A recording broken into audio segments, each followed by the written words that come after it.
कहा चलो मिलने चलते हैं, इसी से पहचान हो जाएगी। यदि फल फूल खाएंगे तो मान लो युद्ध के लिए नहीं जा रहे, यदि मिष्ठान खाते भोजन करते हैं तो युद्ध हो भी सकता है, नहीं हो सकता। और यदि मांस मछली का सेवन करते हैं तो निश्चित युद्ध का जा रहा है। सात्विकी, राजस और तामस 3 प्रकार का भोजन मंगाया गया है। सामग्री मंगाई, वो भी छोटे नहीं, बड़े बड़े बर्तन में। मीन पीन पाठीन पुरानी, अब भारी भारी भार कहार नयाने, मिलन साज सज मिलन सिधाए, अमंगल मूल सगुन शुभ पाए। समझिएगा, इस प्रकार के सामग्री लेकर निषाद राज चल देता है। कहा जो मांस मछली का प्रयोग करें तो युद्ध शुरू कर देगा। तामसी भोजन यदि करते हैं तो मान लो युद्ध करने जा रहे हैं। आगे आगे निषाद राज, पीछे बड़े बड़े बर्तनों में भोजन जा रहा है। वशिष्ठ जी ने कहा भरत से, भरत ये तो राम का मित्र आ रहा है, राम का मित्र आ रहा है। जैसे भरत ने सुना कि राम का मित्र आ रहा है, राम ने इनको हृदय पर लगाया है, तो भरत जी सीधे रस्ते जंप गए, यानी कूद गए। राम सखा सुन चंदन त्यागा, राम सखा सुन चंदन त्यागा, अचले उतरहु मगध अनुरागा। इतना प्रेम में प्रफुल्लित थे। निषाद राज अपनी जात नाम सुनाया।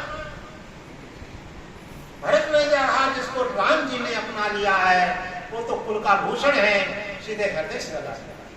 अब निषाद राज ने सोचा मेरे साथ मांस मछली सामग्री है, ये तो बहुत ऊंचाई में है। एक इशारे से, नेत्रों के इशारे से सेना तो काय को छिपा दो कहीं जाकर, इनकी नजर ना पड़े, सिर्फ इनको फल फूल लाना, बाकी सब वापस कर। ये तो मनाने जा रहे हैं, बहुत ऊंचाई पर। भरत ने कहा ये बताओ कि मेरे राम जी सोए कहां, रात के सोए कहां? जहां सुसुम्पा पुनीत कर रघुवर किए विश्राम, अति स्नेह सारा सारद भरत अकीन्यो दंड प्रणाम, अति स्नेह सादर भरत अकीन्यो दंड प्रणाम। निषाद राज लेकर जाता है अशोक वृक्ष के नीचे, जहां कुटिया पर राम और सीता सोए, वहां प्रणाम करते हैं, परिक्रमा लगाते हैं। फिर भरत सोचते हैं कि सीता जी का कुछ छूट तो नहीं गया,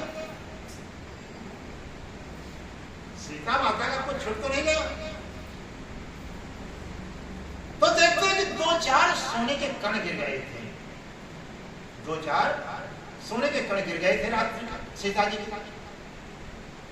कनक बिंदु दुई चारि के देखे, 2-4 सोने के कण मिल गए भरत जी को सीता जी के। कनक बिंदु दुई चारि के देखे, राखे शीस सीय समलेखे। जैसे सीता राम मिल गए, 2-4 सोने के कण जब मिले तो जैसे सन सीता रानी नाचने लगे भरत, इतना अनुराग से परिपूर्ण हो गई। निषाद राज के साथ भरत जी गंगा जी पर जाते हैं। वहां भरद्वाज जी का आश्रम था गंगा जी पर। भरत जी गंगा जी से कहा माता मैंने तो आपका नाम सुना, आप सब इच्छाओं को पूर्ति करने वाली है। कलयुग में गंगा जी का बड़ा महत्व है।